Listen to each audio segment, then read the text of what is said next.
Hello అండి. అందరికీ నమస్తే. అందరికీ ఇష్టమైన కర్రీలలో ఏదో ఒకటి ఉంటుంది. నాకు మాత్రం బెండకాయ కర్రీ అంటే స్పెషల్‌గా చాలా ఇష్టం. ఎందుకంటే ఈ బెండకాయ కర్రీ తినడం వల్ల మన పేగులలో ఉన్న అన్ని వ్యర్థాలను లాగేస్తుందని ఒక నమ్మకం. చాలామంది డాక్టర్లు కూడా చెప్తారు. సో, అదే విధమైన నాకు స్పెషల్ అయిన బెండకాయ కర్రీని ఎలా చేసుకుంటాను అనేది మీకు చూపిస్తాను. సో, మొదలుపెట్టేద్దామా? ముందుగా ఒక అర కేజీ బెండకాయలని వాటర్లో వేసుకొని కడుక్కున్నాను. కడిగిన బెండకాయలను కట్ చేసుకోవాలండి. ఒక్కొక్క ముక్క వచ్చేసి మన అరంగుళం వరకు ఉండేలాగా చూసుకొని కట్ చేసుకోవాలి. నేనైతే మొత్తం అలాగే కట్ చేసుకున్నాను. హాఫ్ కేజీ బెండకాయలని. చూస్తున్నారు కదా, బెండకాయ ఒక్కొక్కటి కట్ చేయడం కంటే కూడా ఒక 4, 5 కలిపి కట్ చేసుకోవడం చాలా మంచిదండి. ఎందుకంటే మన చాలా టైం సేవ్ అవుతుంది. బట్ నేను వీడియో క్లిప్పింగ్ కోసం ఒక్కొక్కటి కట్ చేసి చూపిస్తున్నాను మీకు. అలా మీరు ఒక్కొక్కటి కట్ చేస్తే మీకు కొంచెం టైం ఎక్కువే పడుతుంది. సో, హాఫ్ కేజీ బెండకాయలకు తగినంత కదా ఒక ఆనియన్ తీసుకున్నాను.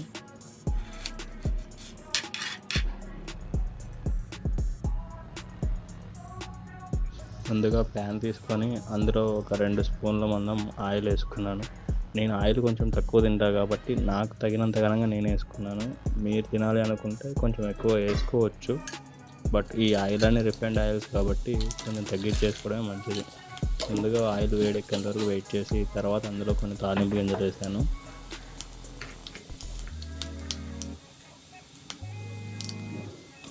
చూస్తున్నారు కదా, తాలింపు గింజలు అనేవి లైట్గా వేడెక్కేంత వరకు కొంచెం ఉంచాలి.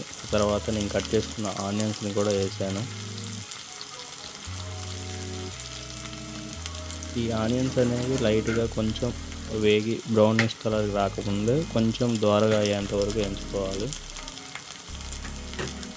నేను కొంచెం పచ్చిమిర్చి కూడా యాడ్ చేసుకున్నాను. ఎందుకంటే ఎండుమిర్చి కారం రెడ్ చిల్లీ పౌడర్ అనేది కొంచెం తక్కువగా తీసుకుంటాను. అందుకని చెప్పేసి ఇందులో 4 పచ్చిమిర్చిని కూడా యాడ్ చేసుకున్నాను నేను.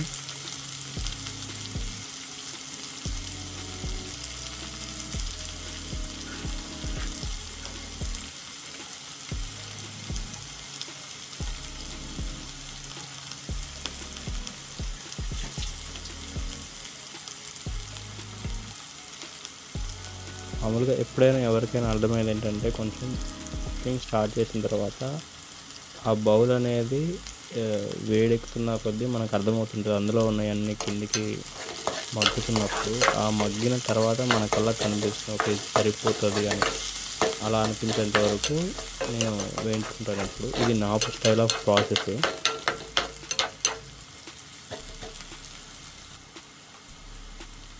ఫస్ట్ మన కళ్ళకి మనసుకి అది రెడీ అయింది, ఆ దశకు వచ్చింది అని మనకు అనిపించాలి. అలా అనిపించినప్పుడే మనకి సాటిస్ఫాక్షన్ ఉంటుంది. నేను ఆ తర్వాత కొంచెం పసుపు కూడా యాడ్ చేస్తున్నాను.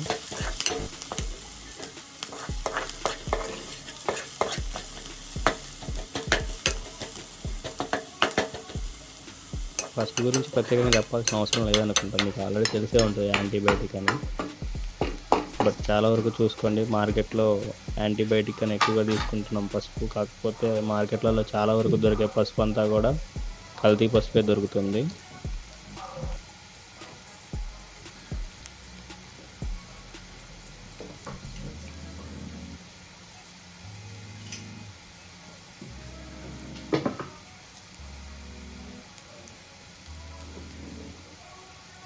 కొంచెం దోరగా మగ్గింది అనిపించిన తర్వాత నేను నా దగ్గర ఉన్న బెండకాయ ముక్కల్ని మనం ఇందాక హాఫ్ కేజీ బెండకాయ ముక్కలు కట్ చేసుకున్నాం కదా, ఒక హాఫ్ ఇంచ్ మందంగా, నేను యాడ్ చేసుకున్నాను కర్రీలో.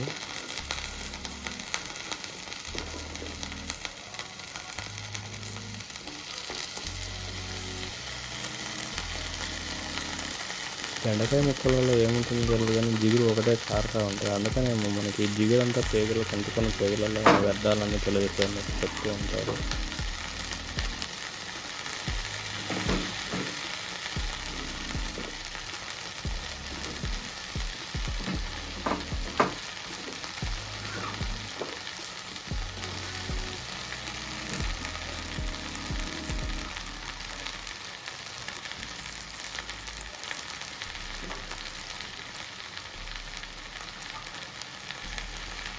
ఒకసారి కలిపేసుకోండి. కలిపేసుకున్న తర్వాత మూత పెట్టేయండి.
ఒక 2-3 నిమిషాలు వేగిన తర్వాత అందులో లైట్గా ఉప్పు యాడ్ చేసుకోండి. ఉప్పు అనేది యాడ్ చేయడం వల్ల ముక్క తొందరగా మగ్గుతుంది.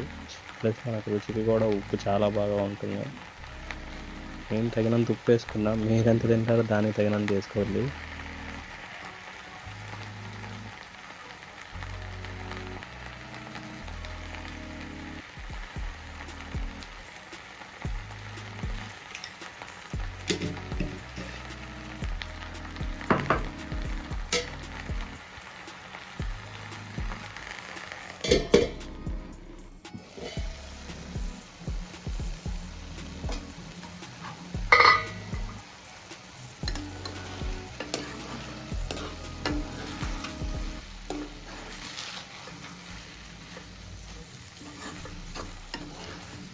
ఒక 2-3 సార్లు కలిపిన తర్వాత ఒక 2-3 నిమిషాలు వేగించి మళ్ళీ కలుపుకొని, మళ్ళీ ఒక 2-3 నిమిషాలు వేగించి మళ్ళీ కలుపుకొని, అలా చేసిన తర్వాత మీకు ముక్క మగ్గింది, ఓకే మనం తినే అంత సైజుకి వచ్చింది అనిపించినప్పుడు అందులో కొంచెం రెడ్ చిల్లీ పౌడర్ని యాడ్ చేసుకోండి. రెడ్ చిల్లీ పౌడర్ యాడ్ చేసిన తర్వాత ఒక 5 నిమిషాల వరకు లో ఫ్లేమ్లోనే వేగనివ్వండి కూరని.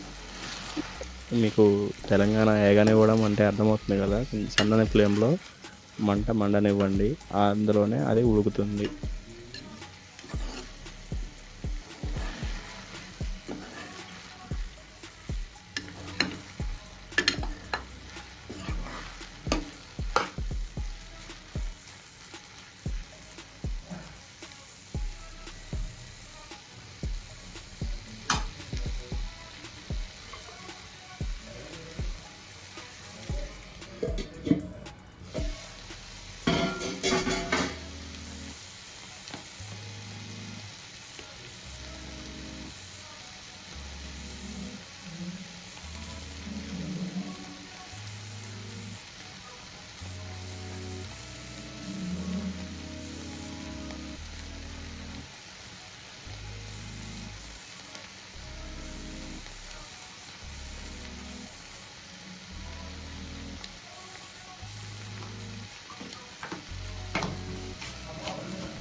సో ఒక 5 నిమిషాలు రెడ్ చిల్లీ పౌడర్ తర్వాత ఆ పచ్చివాసన పోతుంది. పచ్చివాసన పోయిన తర్వాత కర్రీ అనేది మనకు రెడీ అయిపోతుంది. ఆ తర్వాత మీరు చూసుకొని దింపేసుకోవచ్చు.